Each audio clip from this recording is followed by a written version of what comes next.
You are listening to Sober Motivation Radio. If you haven't already, like and subscribe to Sober Motivation. And also, please leave some comments in the comments section so I can know what keeps you guys sober and keeps you guys motivated. Welcome to Sober Motivation podcast episode number 11, titled Stigma Edition.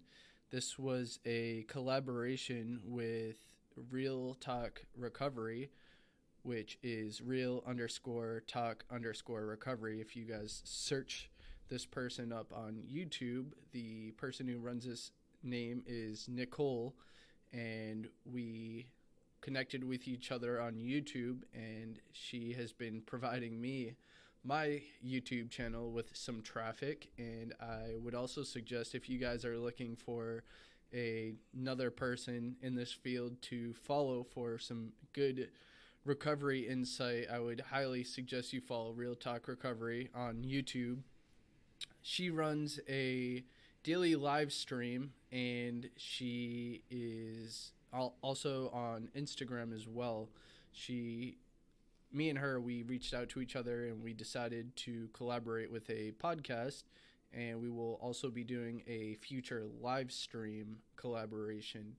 And this is my first collaborated podcast episode, so it is starting out with us kind of talking about the man cave. It was going to be a video, but I figured it would do better on a podcast, so that's where we have it.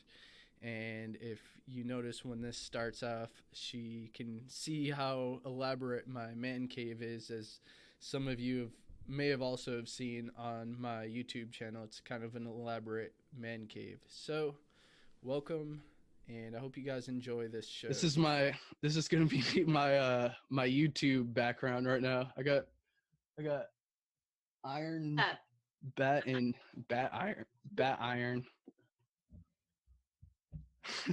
That is cool. Yeah. I think it's just a funny background thing. I didn't know if I was gonna do it yet, so I was gonna do it like a YouTube ad video or something, where like I was gonna do like like how Ty Lopez is like, oh, like, you know what I'm more proud of than these cars in my garage, and I was gonna be like, my sobriety instead of these outrageous things that I've bought in. And it's just tell me this, are those expensive? Yeah, they're pretty expensive. Because in the back of your other YouTube videos, I saw all the little figurines and stuff that you have. All the Funko Pops. Yeah. Yeah. Yeah. So I was that was my early days of recovery. Of I'm like, what do I do with myself? And like, I was still kind of off track. I feel like I've gotten more on track though with sober motivation, especially now with October coming up, and I'm not trying to be totally off track and trying to figure things out with myself. So it's worked pretty well. But yeah, so it's pretty interesting. If you looked, if you saw this is like the man cave. So I set it up. My wife actually set it up at first, and she put it on Instagram, and she was like, oh, like, look at the man cave, it's almost done. I'm like, no, I'm like, it's not even close to being done. And it just, you're lucky she wants to have a man cave. She sounds like yeah. No, I mean, it's definitely great. I mean, like, she's told me she'd rather put up with this than my drinking. So this is like, I saw how many little. Hi, you're breaking up a little bit.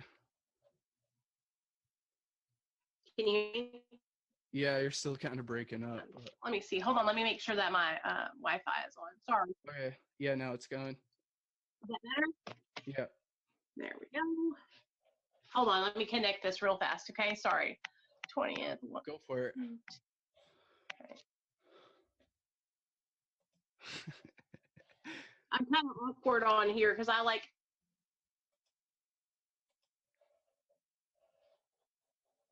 Yeah, I'm trying to make sure I got everything else closed out right now.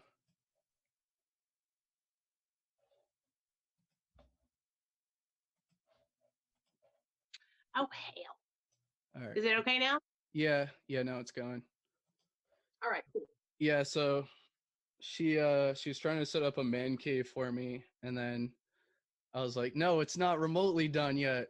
I was like, you got to go all the way out, and like, she hasn't put up a new picture of the man cave yet. So it's kind of like, but it's funny because it's ridiculous. It's probably the most ridiculous thing. Like, sometimes I walk into this room, I'm like, what the hell? I was like, why did I go buy that thing? So it's pretty funny. Do y'all have What's that? Do y'all have kids? Yeah, we have a daughter. She's 2. How old is she? She's 2. Oh, shucky ducky. Okay. Yeah. Is she allowed to go in the man cave?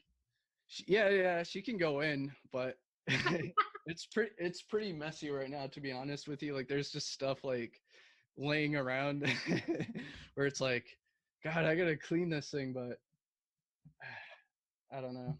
I'll clean it. It's supposed to be like the YouTube studio, but my YouTube studio is kind of that's like a work in progress. Like, trying to figure out like all the lighting and stuff to have. I'm like, what do I do to like make this look as professional as I can? So like I get these huge LED lights. Well, listen, I'm not professional at all. Yeah. I just go on and do it. Yeah. No, yeah, I mean, I guess that's probably like a good thing too that I figured out, like, as I've started doing this, like, what is it? It's like imperfect action is better than perfect inaction. So it's kind of what I've just been going And with. the message that you're bringing to your channel, which is, motivating people and sobriety, come across no matter if your videos are perfect, whether you have perfect lighting. It's what's in your heart, and that you're trying to help other people. That will really, you're going to see it's going to make such a difference as more people start coming to your channel. Yeah. It's like the most amazing in the world to be able to help people by just talking about what you're going through in your life, Yeah, no, that's true. I think that's like a good idea too, because like some of the like one of the things I did, I think might have been, I don't think it was too much of a mistake, but I went on to Reddit and I put out my YouTube video that I worked on, the one that was about how I spent $40,000 on alcohol. And it's like, yep, they're going to critique it. They're not going to critique. I mean, most of it was with best intentions and whatnot, but I don't know. I guess like that's good. Share it over to Reddit. Share it to Reddit. Share it to Facebook. Share it to Twitter. Because I mean, honestly, I've never sat down and done all the math. But if I could sit down and add up all the money I've spent on drugs and alcohol, oh my gosh. Yeah. Because I was addicted. I was on drugs from the time I was 17 till 32.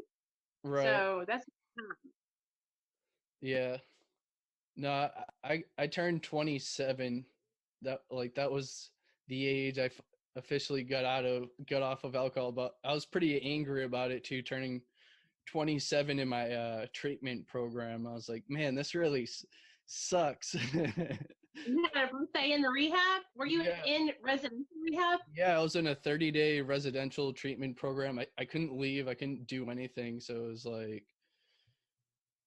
Well, tell me about this. How was it whenever you first went into treatment? When you went in, were you willing and ready to go, or was it something where they like kind of said, hey, you've got to go to treatment or else you're going to die, and you got willing while you were in? No, I'll be honest. Honestly, like for me, it was more willing than anything else. Like I felt like I was at the point where I was like, I need to get rid of this. Like, one of the issues that I had just point blank with drinking was like, one, it was wrecking my life, but just how much money I was spending on it. I know it sounds like a stupid reason. Like, some people might say like, oh, well, it's money or whatever, but it was a lot of money that I was spending. It was like easily over $400 a month. And it's like, at the end of the month, to have nothing to show for that $400 every single month, I'm like, this is old, and it's like wrecking everything. I'm like, nobody wants to be around me. I'm like, I'm not doing anything. I'm not like doing a YouTube channel. I'm not doing a podcast or any of that. It's just all freaking, it's all wasted time basically. So And so money is a big deterrent. I mean, that's yeah, something that can help you to want to change, because it's just, you might as well take a lighter, grab those $100 bills and light them on fire, yeah, because all the yeah, money's gone. And yeah, not even that, you're also ruining your life, ruining your body, missing out on time with your wife and your daughter. I mean, that's one of the big things that helped me change the most, is that my son, I was not only ruining my life, but I was affecting my kid, and yeah. that was a huge thing for me. Yeah, I think something for me too that was like personal was when I was drinking and I was looking at my daughter and I was just thinking to myself, I was like, I can't control this. I'm like, what the hell? Like my mother, she was like a heavy drinker, like an alcoholic and all that. And like, I swear, I was like, I'm never going to be like that. Like when I was in high school, like I was all about like working out and all this other stuff.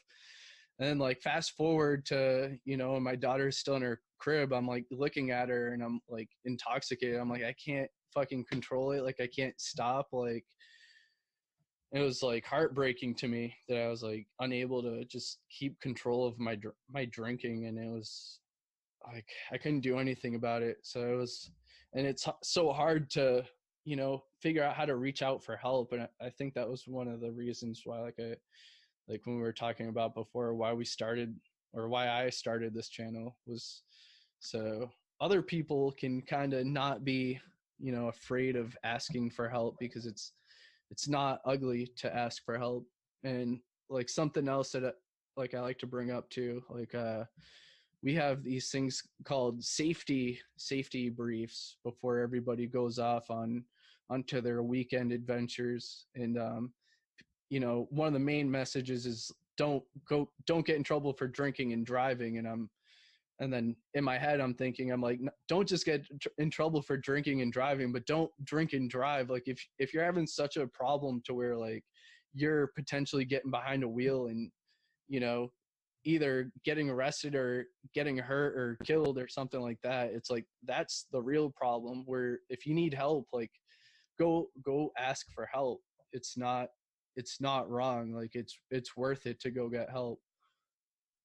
Well, you know that okay, so in our minds, in alcoholics and drug addicts' minds, for a lot of us, for most of us, it's an obsession to try and control our drinking and using. Right. We that somehow, some way, we'll be able to, oh, this time it'll be different. I'll Yeah. just have one beer, or I'll just smoke one joint, or I'll just do one line. And what happens after we take drugs and alcohol into our body is that we lose the power of choice, because it's like an allergy inside of us. And Yeah.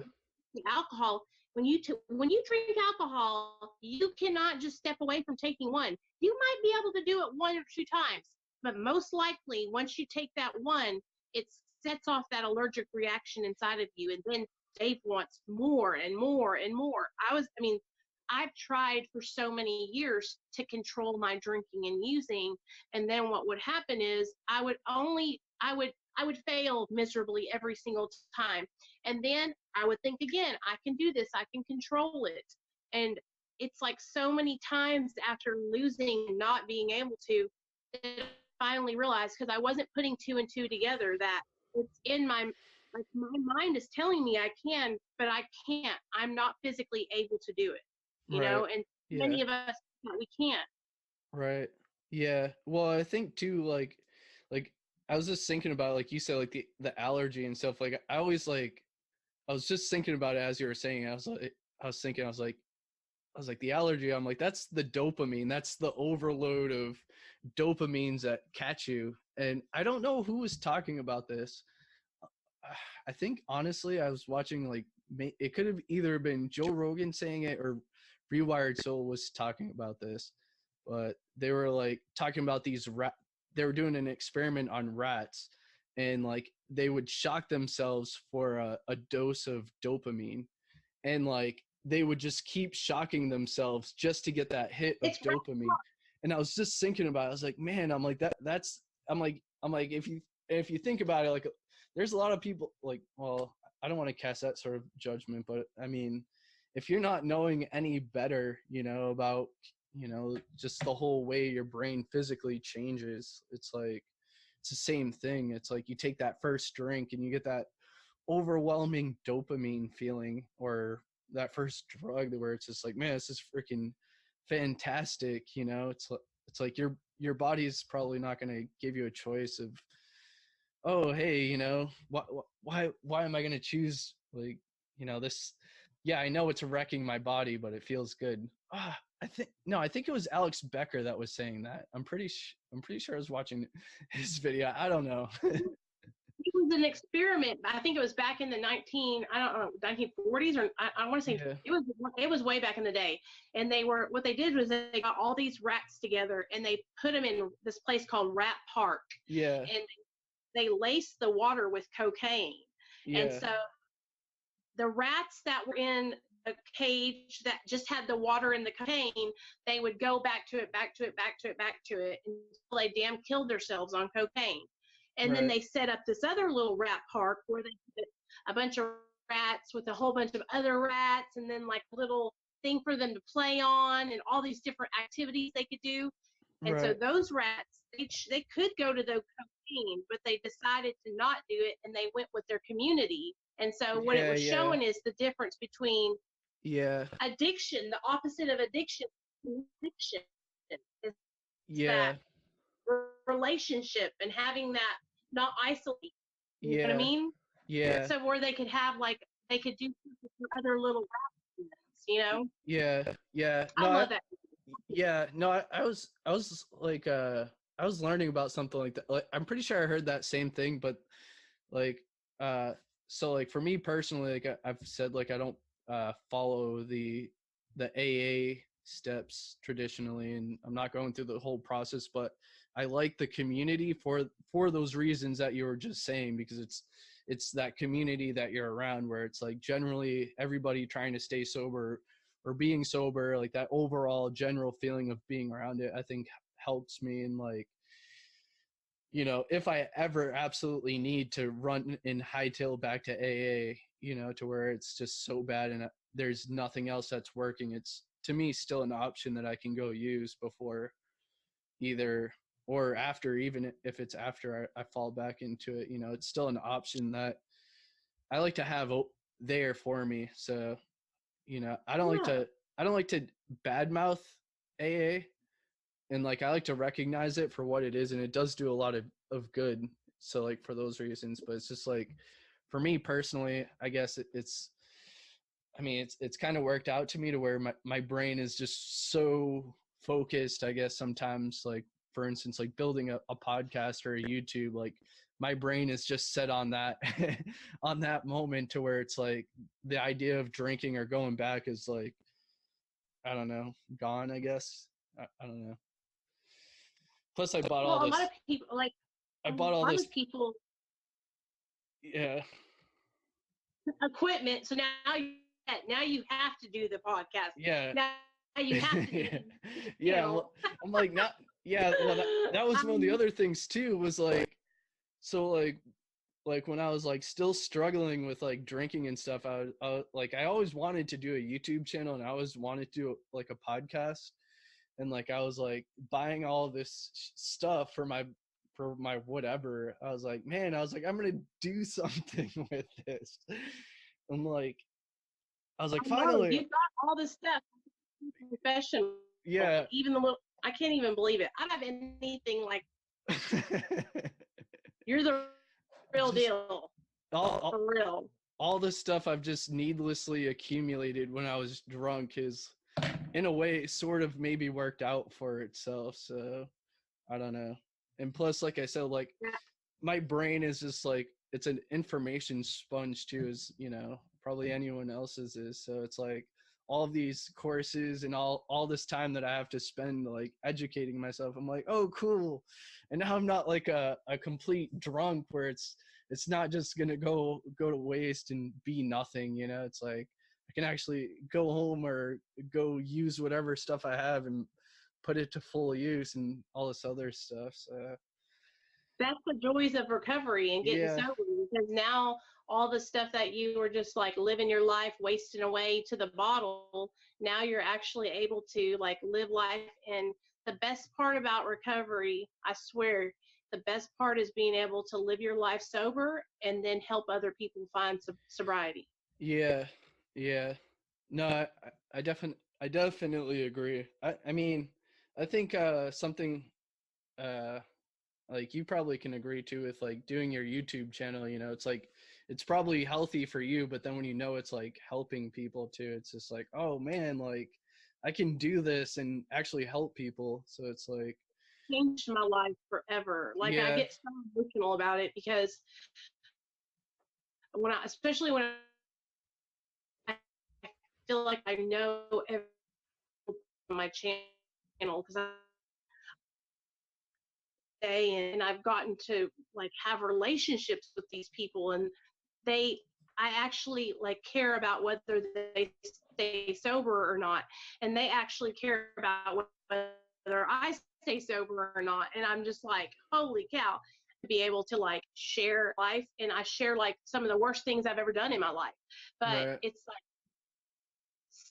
so that they've done the same things, and it's like I'll say, oh, yeah, one time I got arrested for, drinking and driving, and I caught a felony in drug car. And then at first I was embarrassed to even say those things. And then when I finally shared it with everybody, they were like, oh, really? I've done that too. And I was like, that's not, it was like not that yeah, bad. And then the more I keep to sharing, and the more they feel like, hey, she's opening up to me, so I can open up to her. And it's just like, it's just awesome, man. It's the best. I love doing YouTube. I love it. yeah, yeah. I think that's like when you know you're doing it correctly too, like you were saying before with like you're dealing with people you could tell are doing sketchy shit, you know, and they're like out to take advantage of people and all this other stuff, you know. It's like when you're doing something where you know it's like not like, you know, like for me, like I'm spending money, like this is money where I'm just dropping it to keep me sober, you know, like this is my hobby and something I just like to go do, you know. So I think that's like when you know what you're doing is like the right thing, the right formula for yourself, or it's not, oh, it's a money thing. Like, no, it's because it means something. It means more than money. So Oh yeah, for sure. Giving back to others is my passion. Me and my husband were talking on the way home today, and I was telling him how excited I was, because I was like, I have to get home because I have to call Dave, and we're going to do a podcast, we're going to do a video. And he was like, he goes, I know, we're getting there, we're getting there. And I said, yeah. He goes, he said, I'm so glad that you found something that you're passionate about. And he yeah, says, so it's just such a good feeling to have, to be sober and to be able to help other people and to be able to share that with others. yeah, It's like, it means so much to me, and I love doing it. Like, I just want everybody to find recovery, because it's so important. The disease of addiction doesn't care. The disease of addiction is deadly, and if we do not get treatment and seek help for our disease, then we will die. We will die. yeah. I I read this book that actually helped me out a lot. It was like called like fuck SPD or PTSD, not SPD. So somebody's gonna hear SPD like, oh, that's a search tech term, but PTSD, and it's not like to belittle people who have PTSD. It's like to kind of break down like what it is to people who don't understand it into like more layman terms. And like I told there's this Facebook page I follow. It's called Sparrow 5, I believe, and they shared it on their Facebook for free, so I didn't even pay for the book. And I read this when I was drinking, basically, and when I was really struggling. So I was able to read the book, and it was like talking about like realizing like when you finally need to go get help. And like there's a certain part that I read in it, and it was talking about how, you know, like sometimes, like, you know, there's been situations where you felt like you've needed to be tough, and so being in the military and doing all, if you feel like you're doing a job, and, you feel like you're this invincible person, you're not willing to go get help for yourself. It's like, it's in your brain to just be like that. But basically what it said in the book was like, you may have had to stand up and go be Iron Man, or, be a superhero in a couple of instances. But it was like disease doesn't discriminate. And then it was talking about how like the person that played Superman, for instance, what was his name, Christopher Reeves, he died in a wheelchair. And to think like, you know certain things you don't need to go help for, especially addiction, it's hard. Sometimes it's hard to like understand it. Like it was hard for me to realize like I needed help. And like I said, that book, if you're ever talking to people who are in the military, like I always give this book to people like as soon as I can, because for one, it's free, but two, like it's it really does have a good message to it. And like I think without that book, I probably wouldn't have gotten help. Like I probably still would have been like, hey, I'm not going to get help. Like, hey, I'm still fine. Like to really realize like, hey, like my life is fucked right now. Like I need to go get help right now. Like, and I was lucky to have a friend who came into my house and basically grabbed me and pulled me to go get help that I needed. Thankfully, I don't know how else it would have ended, but with how everything was going, it was really bad. But it was a combination, I guess. Like you were asking me before, it was like, did somebody force you to, or did you want to go? I was like, no, like I want to go get help. Like I need to go get this taken care of. I'm like, I'm sick of this. It's like, it's horrible. It's like horrible. So it worked out, thankfully. When you have always had to, well, first of all, you're a man, and being in the military and being the man of the house, men have the hardest time, I think, because they are not, it's hard to say that they need help. It's like looked upon, like you were saying, as a weakness. And it's not weak to not get help.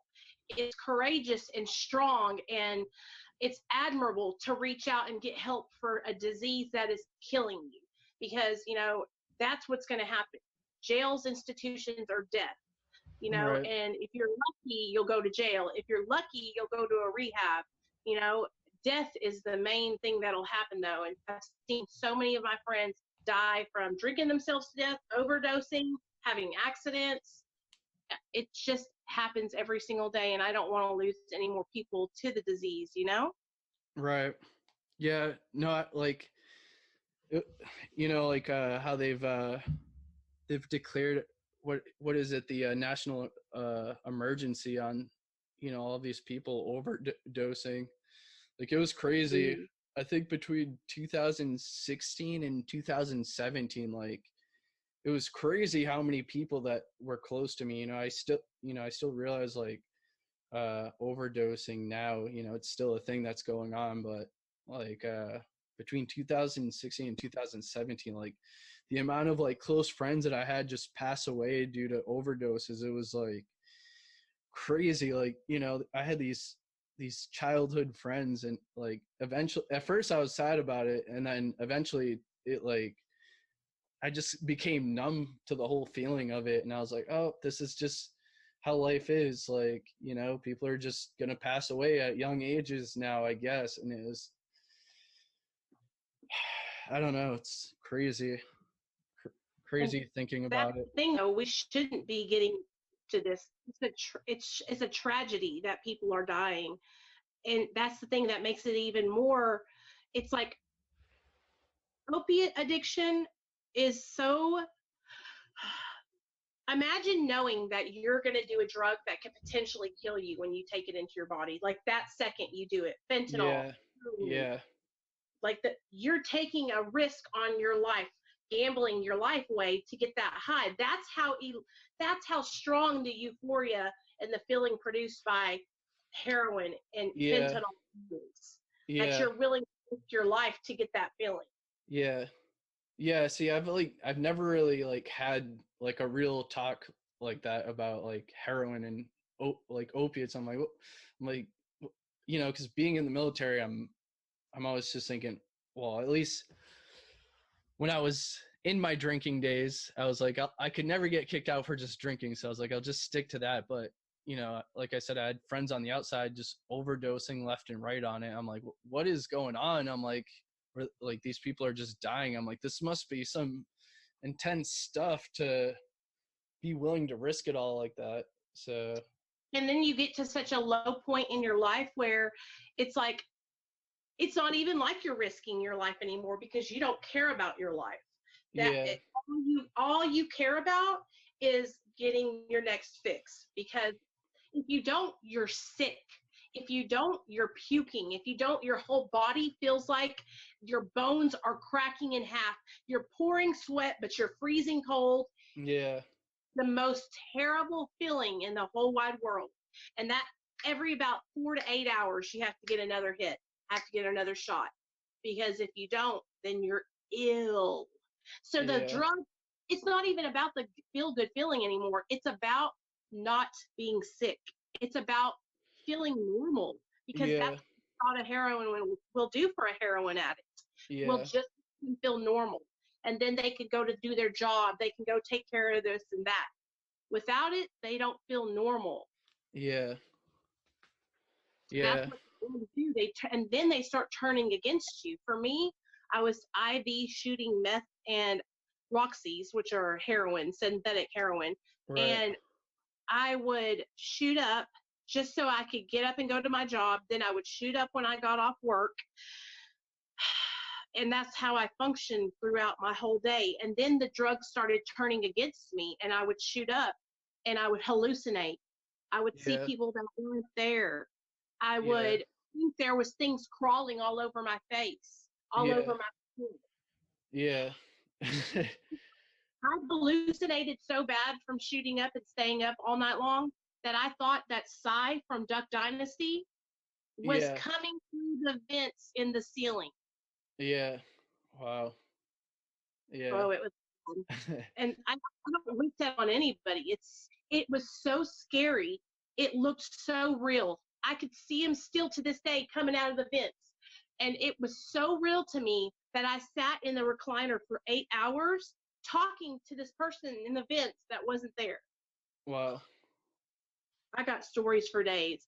I could keep you entertained all night long over here on the phone, because the things that not even lying, it was so crazy. But that's what it does. That's what happens. And that's with addiction, IV methamphetamine and IV heroin use. But I Yeah. also know people who have drank, and they have drank themselves to into Yeah. hallucinations Yeah. and to, like, seizures and stuff. Yeah, the delirium tremens. That's what I Yeah. was talking about earlier. I was reading about it on Reddit, where people are talking about having delirium tremens and how they're going into seizures and all this other shit. And like just reading about it, I was like sweating. I was like, man, I was like, I gotta get off of this thing. I was like, I better go work on my YouTube channel about sobriety. I was like, if I ever needed motivation to go sit down and make sure I'm doing something that keeps me away from that feeling, because like I remember that feeling of just leaving work and you're just sweating, like your heart's racing, you're just like, fuck, I need a drink. My heart's gonna explode. I don't know how far off I was from that actual point, but it was just such a scary feeling just to have, and to think of like how much my life was kind of centered around buying alcohol. Like like I don't I never had like a drug problem where like I was but I'm sure it's like that's what causes it when you're sitting there thinking, you're like, well, how can I go get the next one.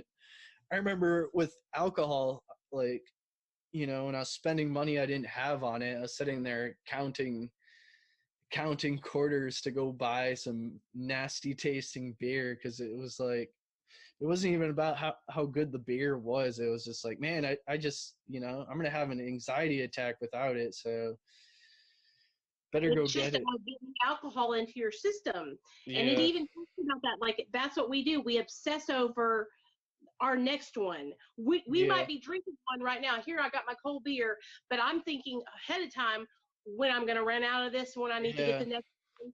How about breaking into your change stash, jumping out the quarters? At least, Yeah. honey, at least you had change to count, okay? Okay. I would have Yeah. been out like, like begging people for money or standing on the side of the road shaking a little cup or something, you know? I mean, Yeah. it's to a point where we all get to that point though. Like Yeah. if you weren't out there on the streets, you would get to that point where you were underneath a bridge with a bottle in a bag. Right. It, Yeah. it that's how quickly it happens. You just bam, and you wake Yeah. up. Where did my life go? Yeah. Something I got out of one of the meetings I was at, there was this guy who was talking about how after he retired from the military, he's like, I'm just gonna take my pension and just go live under a bridge and just buy alcohol and live the rest of my life like that. And he was like talking about like how ridiculous it sounded to think that he thought that was his answer to it. And I was like, man, I was like, that sounds like me. I was like, that sounds like something that was going directly through my head, where I was thinking, I was like, man, all I gotta do is retire, get a pension, and then next thing I know, I can just chill, buy alcohol, and just waste the rest of my life away. But it's like, can't do that. It's not worth it. It's like, especially now, like after, like where I've been at today, just waking up and being like, hey, I'm working on a podcast. Like, hey, I'm I'm actually doing a collaboration with somebody, and I said I was gonna do, and I did it. So, That's what it's all about. Following yeah, through, stay in the yeah, course. yeah, Stay in the course. yeah, Hold on. Tie a knot at the end of the rope and hold on, because yeah, life is going to get, man, I'm telling you what, you're going to have your year in October. And here's the thing, about a couple months before the year hits, you start getting nervous, you start feeling the heebie jeebies. Then yeah, once you get to that year mark, I'm telling you, man, life is just going to start flying. And the next thing you know, you'll be like, I'm celebrating 4 years sober, because it's just the many things that are blessings that are going to happen for you because you're staying sober, you're doing the right thing, and you're making good choices. You are going to see, man, my life has changed. I went from being a felon criminal to having amazing things happen for me in my life. right, Just one after the other. And it's only because I'm staying on the right track and I'm making good choices today. If I yeah, wasn't, none of these things would happen. yeah. It's like it's actually, I'm really glad like you're talking about this right now. It was just crossing my mind too with like I was like, what am I gonna do in October? So my daughter actually turns 3 in October, and so there was this concert that was coming into my area. Like I listen to a lot of heavy metal, and I was like considering going to see them, and I was like just thinking about, I was like I can't go see these people. I'm like, it's a bad That's a trip. thing. I was like, Do it. I was just thinking, I know, I already know what I need to go do with this time. As you were saying, and after like this conversation, I was like, I get it. I'm like, I see it. I see what I gotta go do. So it is what it This is is. what you're going to do. You're going to spend time with your family. You're going to spend time with your family. You're going to Yeah, take your daughter out for her third birthday. And then you're going to do a podcast and yeah, a YouTube yeah, video to celebrate your, yeah, your sobriety. yeah. Well, like, And that's what I would do. Everybody's going to be using drugs. yeah. Well, like, something that was just coming up through my head. It wasn't the concert wasn't. It's not exactly on her birthday, but I already know that if I'm gonna go, it's gonna cost money. But I was just thinking, I was like, no, no, no. I was like, I know what would be the best choice. I was like you said, I, maybe I'll do a Disneyland trip. Go check out Yeah, go check yeah. out Speaking go of that, go check out Star Wars Land, and maybe set up some cool vlogs for YouTube too. Show people what the Cantina band is like, and all, go show them Right. all this crap. I feel like what happens is we set ourselves up for failure Yeah. because, you know what I'm saying? It's not because we can't go out and have a good time. It's not because you can't go to a concert and have a good time, but Yeah. it's just like maybe at that concert out for like maybe Yeah. I feel like on your year, I just feel like it's such a monument. We'll make a mistake, and Yeah. that's not what we want to do, you know? Yeah. No, I agree with that. I was just, like I said, thinking about it. I was like Disneyland would be a better choice, probably. I mean, it'll probably dry out a good amount of my bank account, but it'll be pretty cool to go do, I guess. It'd be so much fun. Yeah. Yeah. A year is a big deal. It's a huge deal. And I've seen so many people who come up on a year sober and then like right Yeah. before it off, you know, because it's like they build it up to be something and then they get nervous about it and then they boom, Yeah. you know, fall backward. Yeah, no, that's been like my whole thing. That's like one of the reasons why like I don't count like how many days I've been sober either. It's not that I don't want to have that number to give to other people, but it's like I don't want to build it up into my head to where when it's like, "Oh, I did it. I did the year." I'm like, "Oh, no." Yeah. Cuz that's what it is. It's like when you celebrate, you're like, "Oh, you know what makes celebrating better?" and all this other shit. So it's like you're right. I think Disneyland would be a better use of time. So My friend Megan, she's been sober for, I don't know how long she's got sober because she doesn't count her time, but she's yeah. been in recovery for like 11 years. And she's had slips in between and stuff. But she explained it kind of perfectly one day. She said, you know, I don't count how many days I've been sober because I have relapsed before. And what happens is I focus so much on the relapsing and falling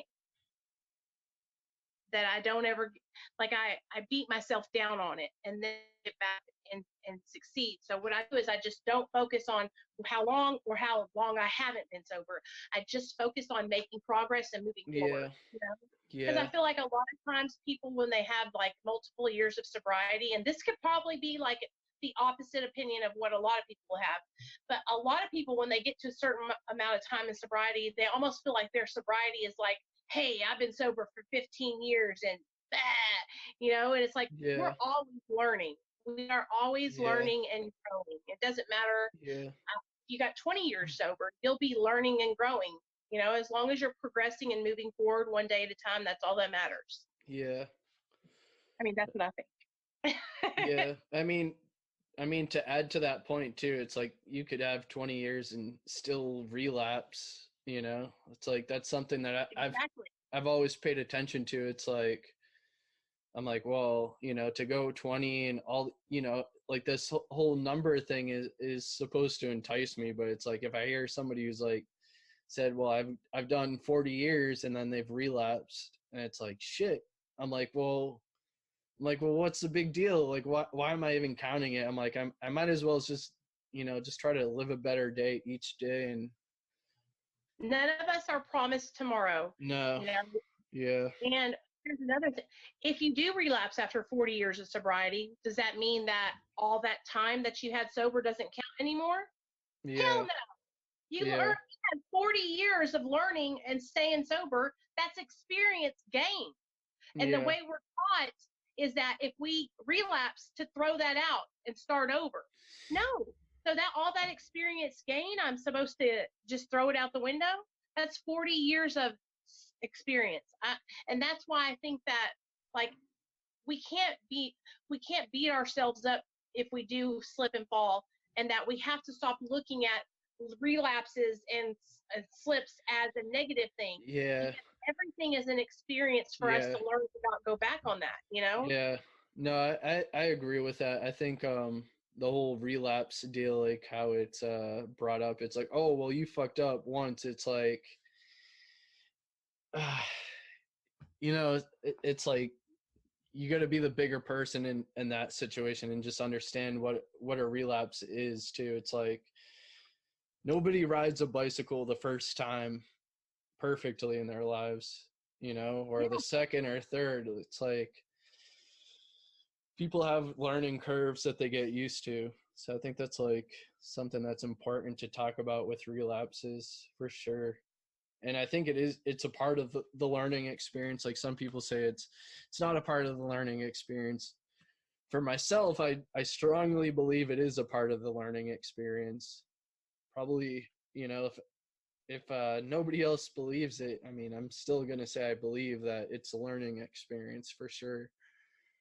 So, and then just being honest about it. yeah. And here's the thing: a lot of people could turn that around and say, well, if you relapse and then you're not counting that and you're not being honest, then that could have you sliding back. And so here's the thing: honesty and transparency, and just Yeah. being, just, that's the thing. If, and here's the thing also, relapse, I feel like, is when you pick up and you stay out. Okay, I feel like a slip is if you pick up and you stop right then and say, oh, I'm not doing that. I'm getting right back on track. Maybe you went and drank one beer and you said, shoot, I drank a beer. I'm not doing that ever again. I feel like a relapse if you went out and got a beer and then got a 6-pack and then stayed out for like 3 days in a beer mess, you know.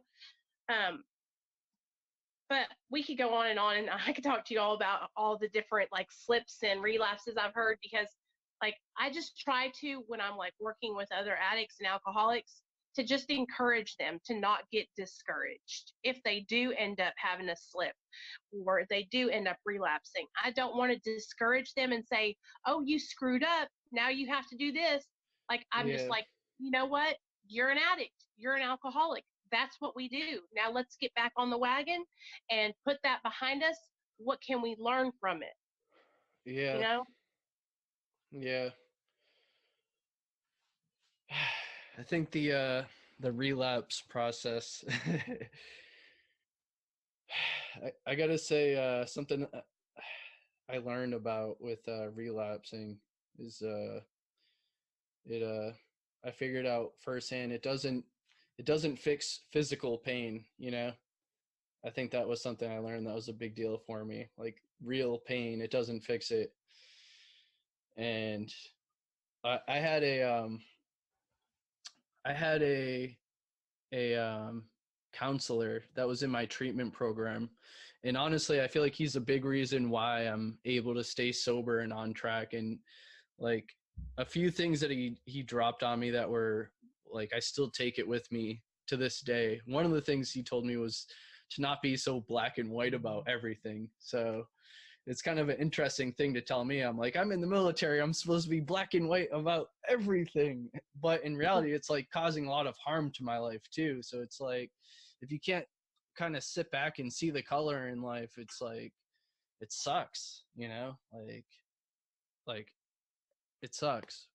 But the other thing that helped me a lot with like staying on my recovery path, so during the treatment program we're allotted like an hour of working out every single day basically. And like I was a gym rat, you know, like I lost weight like crazy. Like I used to be like this huge muscle whatever, but while I was in the treatment program I freaking pulled something in my back and it was just so bad, like I couldn't even move. Like I was like laying there in pain. I was like, somebody go get me like a bag of peas from the freezer so I can ice it so I can walk around. This is shitty. This is the worst thing ever.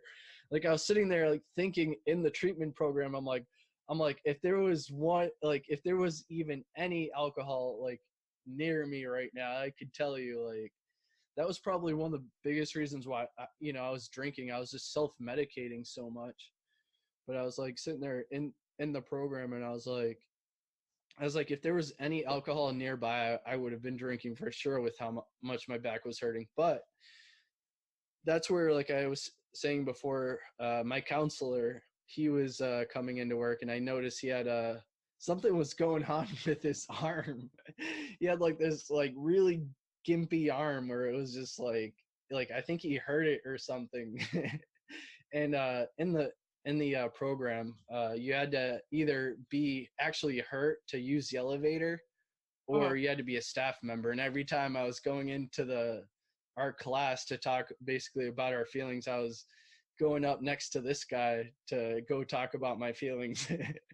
And it was a good experience, because I'm like, this guy's in pain, I'm in pain, I'm like this sucks talking about my feeling. I'm like, I wonder how that guy feels. He has to listen to all of us.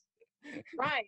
And that's a physical pain. A lot of people self-medicate because of physical pain, Yeah, with alcohol, with all kinds of different substances. And what what I've had to learn too, is that when I'm self-medicating, it doesn't make my situation any better. It no, makes it worse. yeah, It always makes it worse. yeah, And then with like opiates and pain, it might relieve the pain for a small amount of time. But what yeah, happens is each time I need that pain relief, I need more and more and yeah, more and more. And then I'm not getting and then eventually I reach this plateau where I'm not even getting the pain relief. All I'm yeah, doing is not being sick, yeah, you know? yeah. You're just sitting there feeling like shit in a bunch of pain, basically. So it Yeah. like doesn't matter. So I don't know. I guess like I said, that was something that it was important with like for me to have this counselor, because like I told you, like I had to get clean. I was like, I have to be sober. Like I threw everything on the table to be like, I can't go back to this. Like I never want to go back to it. Like I want my brain to work and be where it's supposed to be. And I just thought to myself, I was like, if this, I only went to treatment once, Uh-huh. and thankfully I haven't like felt like I needed to go back. I know people have gone through that like treatment program a few times, but like when I was going through, there was so much going on to where I was like, if somebody's seriously going to listen to my issues, I'm like, I got to really talk to these people about what kind of issues I'm dealing with mentally. And like one of the things I brought up was, I was like, well, what's the difference between having a 12-step program and just saying, oh, I have a one-step program? Like what's the difference? Like, Mhm. because, and I was talking to him about it, and I was saying, if you go online, people are trying to sell you all sorts of these programs between alcohol recovery or some sort of magical program that'll cure every single problem. And And there's not any program that will cure yeah, your own problems. yeah, yeah, You and know, you could do one step. It doesn't matter. All that matters is that you have to learn to love you. yeah, That's why we're using, because we don't have self-confidence, we have low self-esteem, we're hurting on the inside. I mean, if you lined up 7 people who have addiction and alcoholism, and you asked each one of them why they started drinking or using, 9 times out of 10, I swear to you, it's either they're hurting inside, pain, trauma, right, wanting to fit in, not feeling like they have a place. You yeah, know, I'm and I mean, every person I've ever talked to, we drank and we used because we felt different on the inside. Like there was something about me that didn't quite line up with everybody else that was around me. And so when I found out that alcohol and drugs made me feel good, and it like gave me this edge, I was like, this is it. This is what I need, and it's like we have a hole inside of us that we're trying to fill up, and it's a never ending hole that you can never fill. yeah, that's true. No, like I was gonna add to that point of self-love with one of the other things that my counselor was talking to me about. I brought up the sports car deal to him. I was like, what if like my main thing in life is to have like a really nice car? And he, you know, I think it's like a lot of guys goals to some degree, some people, not everybody. But he was telling me about one of his clients that he worked with in La Jolla, California, and how He was a self-made multimillionaire, lived in La Jolla, and the guy killed himself. And it was like he had all this money and everything basically, and killed himself at 20. He said he was like my age, basically. You know, I mean, I don't think he's gonna lie about it. I mean, he seemed pretty genuine about the information he was trying to give, which I appreciated it. So, I mean, that was important too. Like, he helped me out so much, just I guess clearing out my head. Like, I had some serious shit in my head that I had to clear out. Like, it helped. And I had another therapist that I was dealing with in that treatment program, but he got moved out for some reason. But he was bringing up something like incredibly stupid to me. It's like bringing up LeBron James to me and talking about how he's like this great athlete and all this other stuff. I was like thinking to myself, I still think about it today, but I was like, well, what about Lamar Odom? I was like, yeah, sure he wasn't as good as as LeBron James, but he's still pretty good. And you know, he still had a lot of fucking issues too. So he struggles with addiction. yeah, like he had a real issue. Like I can't even believe he's alive. I was it alcohol and cocaine, I think. Yeah.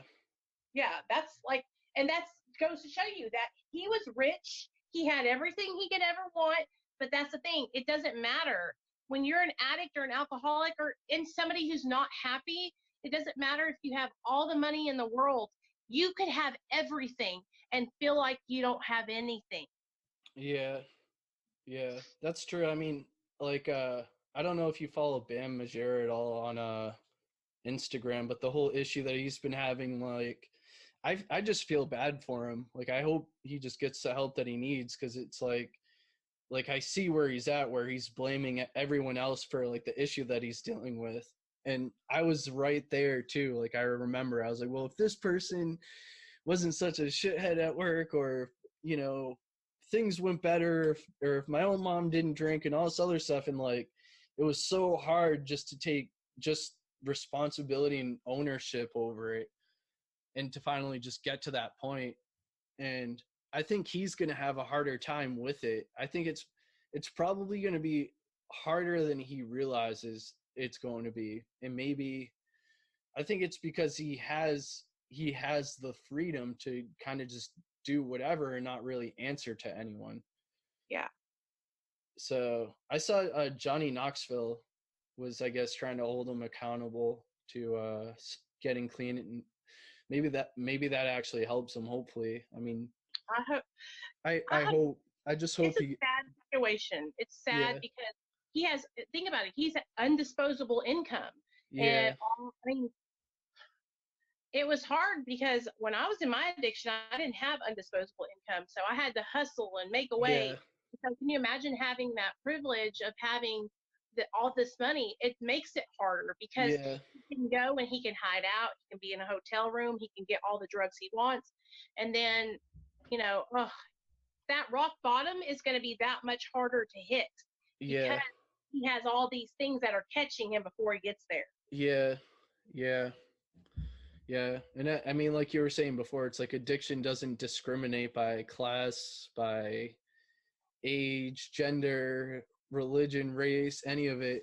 I mean, I downloaded I'm pretty sure I put the PDF up on one of my YouTube. It is not here. I put one of the PDFs up on my YouTube channel, and it like goes through all of the different AA programs that are like interpreted, like some are like different religions, different like just like or non-religious ways of interpreting it. And it's just pretty profound, I guess, when you just start to realize like how much it just, you know, it doesn't care about who the hell you are, you know. And I don't know, I guess that's like one of my reasons for wanting to do this like the YouTube channel, but I'm doing the podcast too. And I didn't really put, you know, and that I'll have this up on the podcast as well. But I'll cut a I'll cut a short. Like that's what I was just about to tell you. I'm gonna plug my phone in so that way. Hold on, I don't want to die on. But Okay, go ahead. but I was saying how I was just what's going on with my thought process? Oh yeah, the podcast. I started doing the podcast, right? And like, you know, I started the podcast as sort of a hobby, and I launched it on to iTunes. It's on Spotify. I put the episodes up on YouTube also, and uh, I run everything from Simplecast, so it's like my subscription that I pay for monthly. And I'm looking at the analytics of it, and the thing is like exploding. I'm like, what the what the heck? But it's That's cool for good. yeah, it's cool for me. I'm like, it's an like, I think if you're truly in that fight of like helping people in addiction, like I told myself, like, as soon as I could get away from my drinking problem, I was like, this is the fight that, like, you know, I want to go after, just because of like what it did to me, you know. And so it's like, it's cool, you know. And like, I see, you know, I love what you're saying too with trying to help people, to where it's like the feeling you get where you're like, holy shit, it's like, it's really helping people, you know. It's amazing to be able to come out on the other side and finally getting to that point where, you know, I'm sure you probably felt, I mean, especially, I mean, I'm not trying to make fun of you, but you know, coming out on the other end of this sober is probably mind-boggling. Oh God, I'm so grateful. I'm just grateful to be alive. Like real Yeah, talk. I'm yeah, grateful to be alive.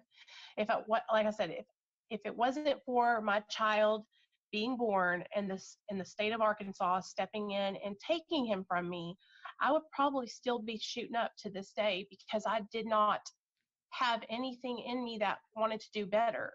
But my son being born changed my life forever. And I cannot, that's the only way I know how to explain it, is that I'm just grateful to be alive, and that I just want to help especially other women who are in the same situation as I am, because I know how many people struggle when they, and then their kids get taken away. It's just such a hard situation. And that's what happened for me. And it woke me up, and it's what I needed to happen to wake me up. But I don't wish it on anybody. Like, going through the CPS, Child Protective Services, with the state of Arkansas was probably the worst experience of my whole entire life. right, But it's what had to happen for me to pull my head out of my own ass, yeah, because I was just so strung out. I was just strung out. So I love doing videos. I love helping other people when they have their channels and sharing their channels. And like, whenever you put this video up, I'll share it on my community tab. And then I'm trying to send as many people from my channel over to your channel to subscribe, because it's all about us helping each other grow, and yeah, I work for, honestly, I'm not into all the like technical stuff like you are, but I've worked my butt off to get 1,600 people to subscribe to my channel. And it's like literally so hard to get YouTube to like recommend your videos or anything like yeah, that. So yeah, it's I've, for the last year and a half, I've worked every day to upload almost every single day, just so I can get that, relationship with my subscribers. And so yeah, it means a lot to me. Like, my YouTube channel is my baby. You know what I mean? yeah, So the fact that yeah, I'm even seeing your name on my channel, you need to be grateful. yeah. Just like, No, I like I said, I appreciate it. I was like, wow, look at somebody with all these subscribers that wants to help me. I was like, man, this is fantastic. I was like, well, I'm like, weren't you on Noah's channel? yeah, I was. Yeah, I went on, and he was talking about how he was struggling and like fell backwards, and I was like, shit. I was like, this sucks.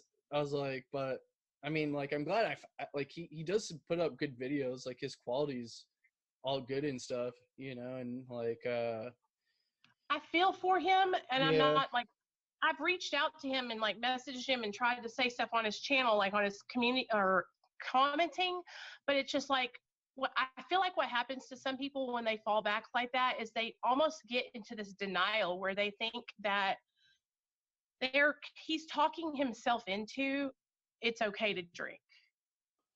Yeah. And it's like, no, it's not. It's going to ruin your life, And when you're an alcoholic, it would be different if a person's not an alcoholic or they're not an addict, But when you're an alcoholic or an addict, eventually the drink will take over, and that's all that's going to be and matter is the drink. And so when I see people fall back, it's like I want to tell them, like, I'm not coming from a hateful place, or I'm not trying to hurt you, but you're lying to yourself. Like, alcohol has no place in your life when you're an alcoholic, and it will kill you. Yeah. It just makes me sad, because it's like that's what our addiction does, is it tells us that it's okay. And that's the lie, that's the disease. Man, I'm telling you what, my disease tells me sometimes it'll say, hey, Nicole, you gained a lot of weight in your sobriety. Why don't you go get some Adipex from the doctor, which is an amphetamine. Go get your doctor to prescribe you some amphetamine so you can lose weight. But I know, because I've practiced, that's my addiction, because my addiction wants me to go get out on methamphetamines or some prescription drug from my doctor that will, because that would be me lying to myself to think that I can actually take an amphetamine responsibly without abusing it, Yeah. No, I can think. talk to you forever. Yeah.